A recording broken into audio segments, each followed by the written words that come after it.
Panihati Chiradahi festival. We don't have time to discuss the whole pastime in detail, but I will extract some important principles from some elements of the pastime. The Panihati festival was celebrated by Srila Raghunath Das Goswami. His father and uncle, Govardhan and Hiranya Majumdar, were extremely wealthy landowners in Bengal, almost on the level of kings. They had huge estate on the river. They had boats that would carry goods. They had so many buildings. And Raghunath Das was the only son. And so they put all of their hopes on him for the future of their dynasty. And he was very expert. Sometimes there were complicated situations. The Mazumdars used to collect tax for the government, and the government officer found some discrepancy in the accounts. He thought that the Majumdars were not delivering the full amount due to the government treasury, and he was ready to arrest them. But Raghunath Das spoke very sweetly and pacified the officer and saved the situation. But within his heart, he wanted to achieve the shelter of Sri Chaitanya Mahaprabhu. So once when Chaitanya Mahaprabhu was in Shantipur, Raghunath Das went to see him and told him, that he wanted to leave home and join him. Chaitanya Mahaprabhu replied, don't be a crazy fellow. You should return home and outwardly perform all of your duties, and inwardly always think of Radha and Krishna. So Raghunath Das did return home, but he lost all interest in the happiness of family life. He followed the instruction of Chaitanya Mahaprabhu. He did his duties very efficiently, but he stayed outside of the main house in the Durga Mandap.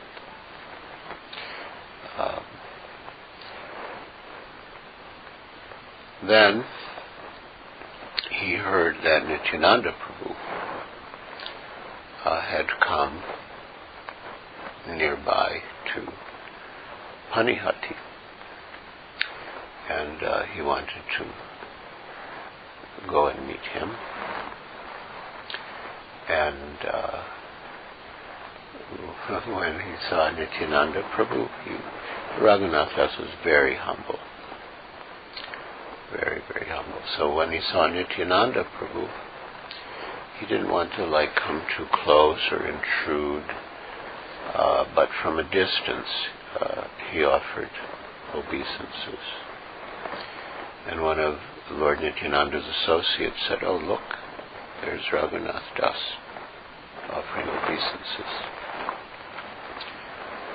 So Nityananda Prabhu was very merciful and very humorous. So he said to Raghunath Das, come here. Why are you hiding in the shadows like a thief? Come here. And he said, now that I have caught you, I will punish you. And the punishment is that you have to arrange a festival and serve all of my associates chipped rice and yogurt.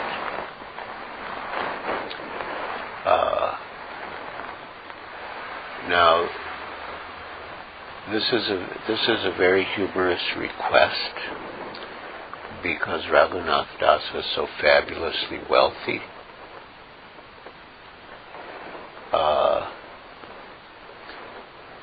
It would be as if Bill Gates, say Bill Gates was a follower of Rose, and so he came all the way from Seattle just to see her and get her mercy. And he said, Rose, I'll do whatever you want. I can build a big temple in Santa Barbara. I can, anything. But she said, oh, I would like you to arrange some puffed rice and yogurt for my associates. It's like a joke. So that was Nityananda Prabhu's order to Raghunath Das. So he bought chipped rice, yogurt, condensed milk, different types of fruits, mangoes, bananas, and he soaked some of the chipped rice in milk, some in yogurt. The Chaitanya Charitamrita describes in detail how the different preparations were made, and then a great feast of chipped rice and yogurt was served. So there are many details. Eventually, Sri Chaitanya Mahaprabhu himself came, but not everyone could see him. He came invisibly, and again, sort of as a joke, Nityananda Prabhu took Chaitanya Mahaprabhu amongst all the eaters, and he would take like a morsel of chipped rice and yogurt, or chipped rice and condensed milk from each pot and put it in Chaitanya Mahaprabhu's mouth and would laugh. But nobody could see Chaitanya Mahaprabhu, so they weren't, except for a few very fortunate ones, so they weren't quite sure what was happening, but they were all in a happy mood. Eventually, the vendors who stocked chipped rice and milk and yogurt and fruit and sweets heard about the festival, so they came with their goods, and Raghunath Das bought all of their goods and then made them sit down and fed them the same goods that he bought from them. Eventually there was no room on the land for the people to sit, so some of them sat on the banks of the Ganges, and when all the space there was taken, some of them actually stood in the water of the Ganges eating their chipped rice and yogurt. So then, that night, there was a big feast at Raghava Pandit's house, which is in Panihati, just near the site of the Giriraj festival. And there was kirtan.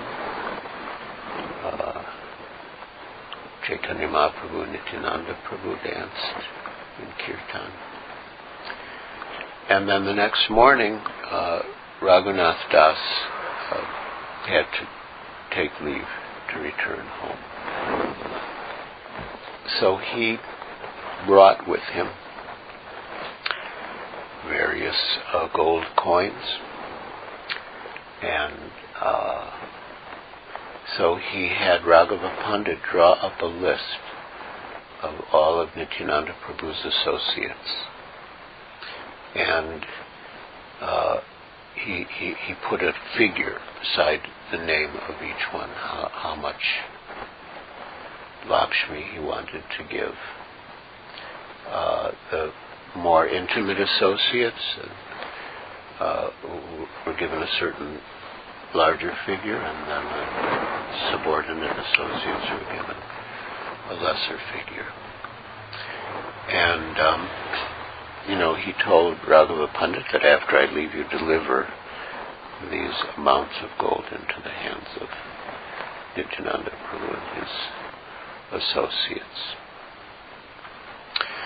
Now, before he left, he came to see Nityananda Prabhu, and his heart's desire was to get out of the bondage of family life and join Chaitanya Mahaprabhu. So Nityananda Prabhu told him, I'm very pleased with the celebration of the Giriraj Utsav, and very soon you will be relieved from the shackles of family life, and you will attain the shelter of Sri Chaitanya Mahaprabhu in Puri, and he will place you under the care of Saurabh Damodar Goswami, and you will become one of his intimate associates. So Raghunath Das returned home, and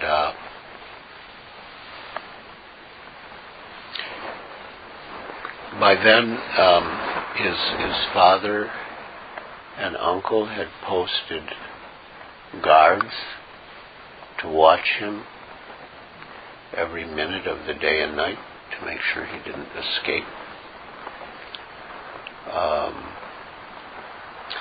But one night, almost morning, Raghunath Das' spiritual master, Yadunandan Acharya, was the family priest of the Majumdars. He came, and he told Raghunath Das that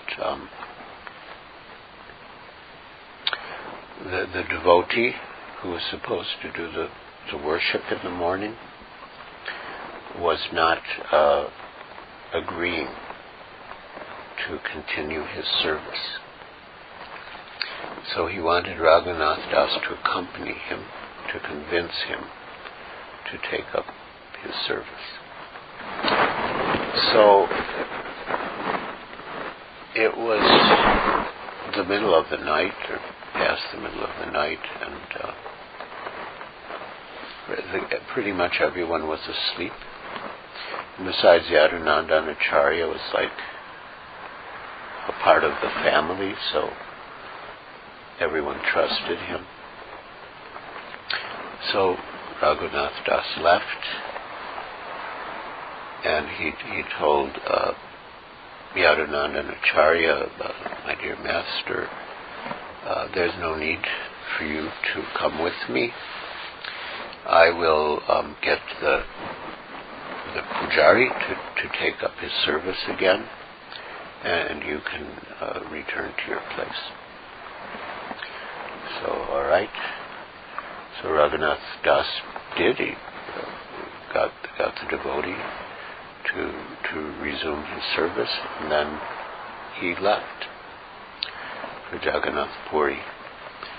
And he knew that his father and uncle would send people to look for him. So instead of taking the main road, he took the interior route, and he didn't. He wasn't even conscious of his body. He was just fixed on meeting Chaitanya Mahaprabhu. So it took 12 days for him to walk from Bengal to Puri, and in those 12 days he was able to eat only for 3 days. And that also just whatever he could get. And then he eventually reached Jagannath Puri and achieved the shelter of Chaitanya Mahaprabhu. And everything that Nityananda Prabhu said came to pass. So this pastime illustrates the process of liberation and the process by which one attains direct service to the Lord. There's a nice song by Narottam Das Thakur, Gauranga Bolite Happy. It's actually called Lala Samai Prarthana. Lalasa means longing. Prarthana means prayer. So in this prayer, he says, Arakabai Nitai Chan Karuna Abe. When will Lord Nityananda, Nitai Chan, when will he be merciful to me? Samsara Basana Mar Kabe Chuchahaba. At that time, my material attachments will become insignificant.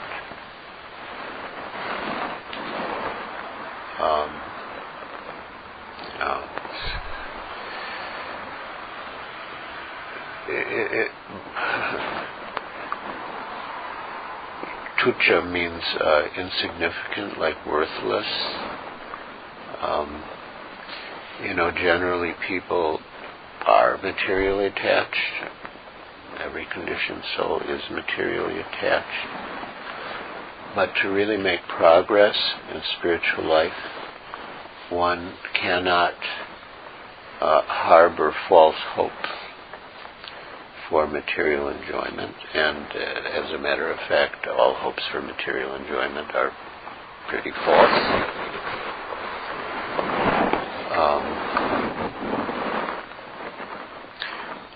In one talk, Srila Prabhupada was saying that this is very essential that we give up that hope for material enjoyment, or that taste for material enjoyment.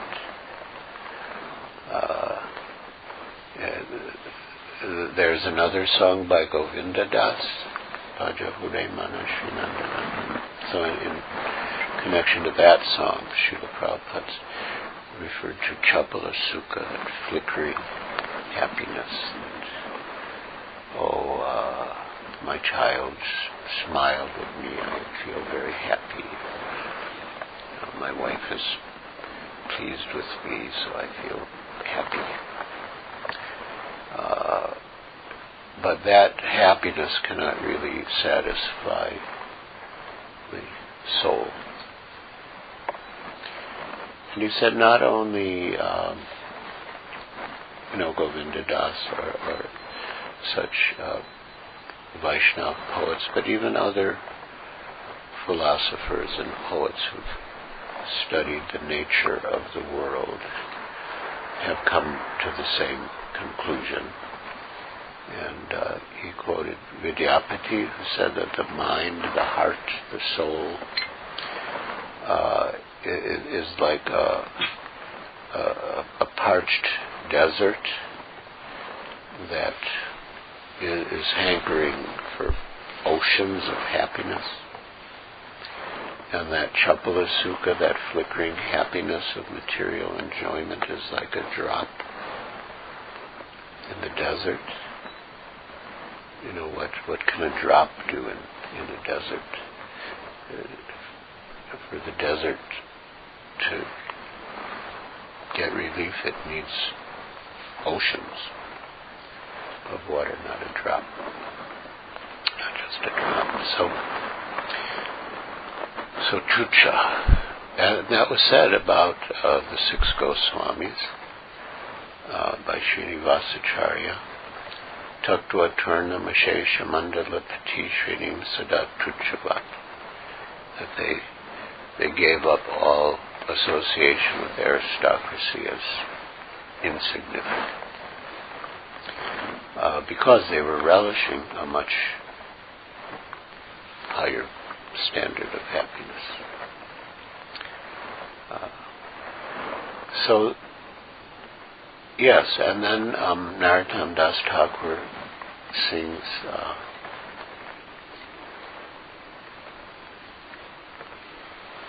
Kabe, getting all the words with Shuddha Habe Man, that when my mind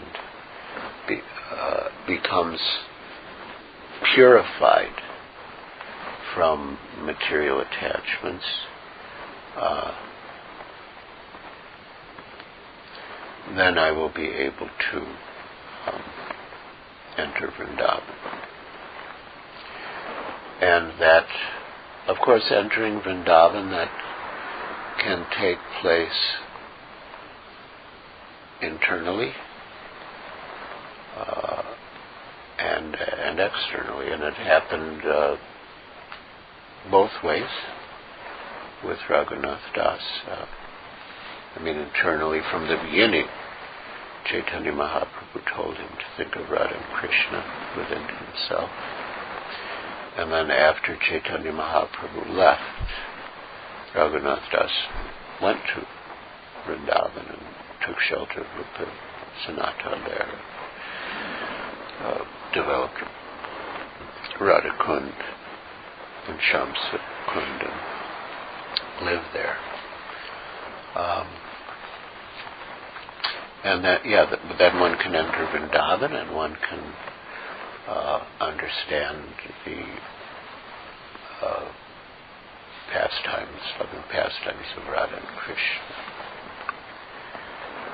So this prayer of Narottam Das Thakur for the mercy of Nityananda Prabhu to make his material attachments insignificant and to purify his mind so that he's able to enter Vrindavan and appreciate the pastimes of Radha and Krishna. These principles were exemplified in the story of Raghunath Das and Nityananda Prabhu and the celebration of the Panihati festival. So it's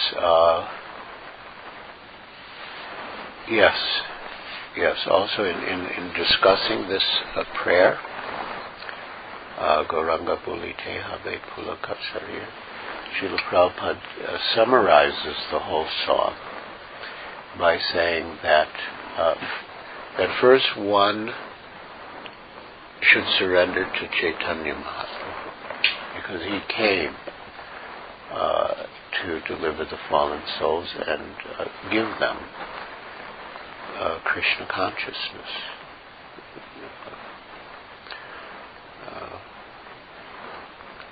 Krishna Bhakti Rasa.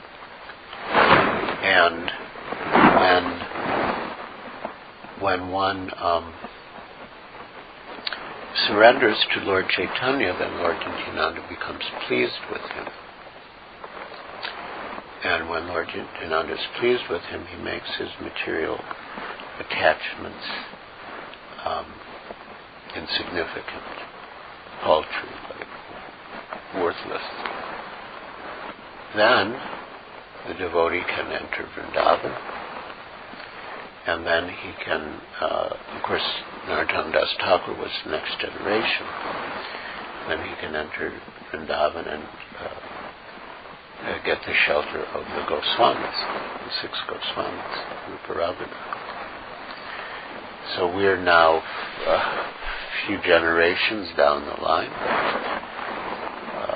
Through parampara, we can pray like Narottam Das Thakur, follow that process, and at the same time pray for the mercy of Lord Nityananda, especially on this occasion, and to free us. In the case of Raghunath Das, he was already detached, but he was bound by circumstances that can also happen. So one can pray both to be freed from the illusion of material happiness, and also to be released from situations that circumstantially keep one from one's spiritual goals, spiritual desires, fulfillment of one's spiritual desires. And then one will be able to attain Vrindavan. And in Vrindavan, one will get the shelter of the 6 Goswamis. And quite often Srila Prabhupada would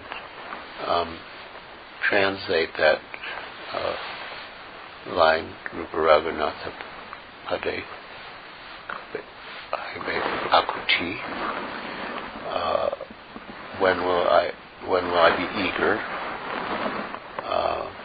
to attain the lotus feet of Rupa Raghunath, which really means the 6 Goswamis, beginning from Rupa Goswami up to Raghunath Das Goswami. He translates that to mean, when will I be eager to study their books? Then, Yugala Pariti, one will be able to understand the conjugal love of Radha and Krishna, and then one's spiritual life will be a success.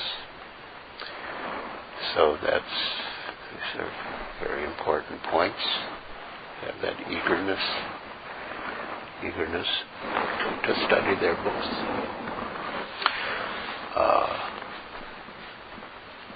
And understand the conjugal love through them by their mercy, not by our own speculation or material conceptions. And then all of our desires for spiritual perfection will be fulfilled. So we don't really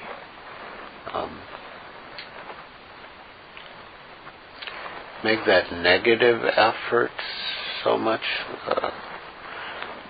to reject material things, but it's more the positive effort.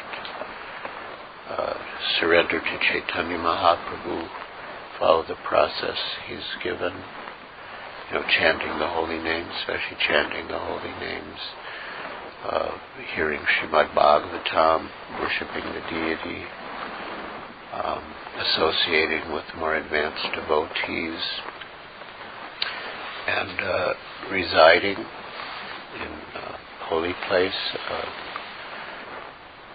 Vrindavan, not Mayapur, or a temple, or at least making one's home into a temple where Krishna is the center and everything is done for the pleasure of Krishna. But when possible, one should go to Vrindavan. Or again, if one is unable to go there physically, one should live there mentally by reading these books, being absorbed in those thoughts of Vrindavan.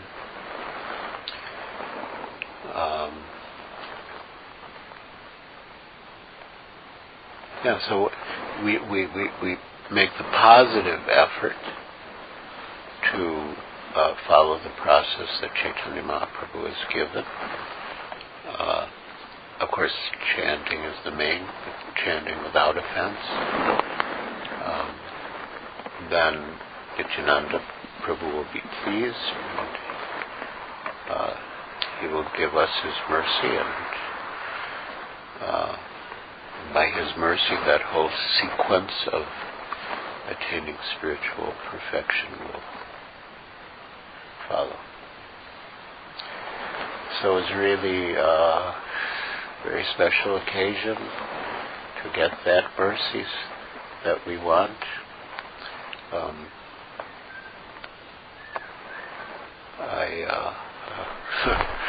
I tried to fit in a little walk before I came here, so I thought, okay, at 20 to 7 I left the park. It's just about 5 minutes away. I thought I'll get here at quarter to 7. But I somehow thought that Victoria Street was north of Mitchell Tarina instead of south.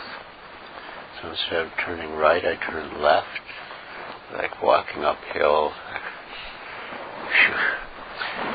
But anyway, I was like, I'm thinking, okay, I'm going to get Raghunath Das's mercy and Nityananda Prabhu, Chaitanya Mahaprabhu, holy name. And then when I got to Pedregosa, it was like, I started to see all these like big mansions and large properties and nice gardens, and felt like I entered a different realm here. This is in Janesh's neighborhood. I felt like there's that. I think it was in, I'm not sure, 1920s or 30s or something. Not exactly sure, but there was one Admiral Byrd who took an expedition to the North Pole. And suddenly he came into this like tropical jungle, like it was like very astonishing. And devotees take this as evidence for the version of the Bhagavatam, the cosmology of the Bhagavatam. Anyway, that's a whole other subject, but I felt like that, like, plodding through these little frame houses, and then suddenly, like, this mansions, big properties. But we don't want any heavenly planet. We can do much better than that. We can get the mercy of Raghunath Das Goswami and Chaitanya Mahaprabhu, Nityananda Prabhu. We can enter the spiritual realm. So then, turned back. Eventually, we made it here. So, yes, very auspicious, and I'm sure I mean, not to get ahead of ourselves, but I'm sure there will be a lot of mercy in the Giriraj itself, which would have been relished by Nityananda Prabhu and Chaitanya Mahaprabhu, and so that their remnants would be infused with their mercy and the nectar of their the nectar of their lotus mouths. So we really have everything. We have every facility. Just have to take advantage. It is pretty simple, but like Prabhupada said, it's simple for the simple, but difficult for the crooked. To develop that. I mean, not that I'm any example of it, but to develop that quality of simplicity. Then we can be successful like that. Hare Krishna.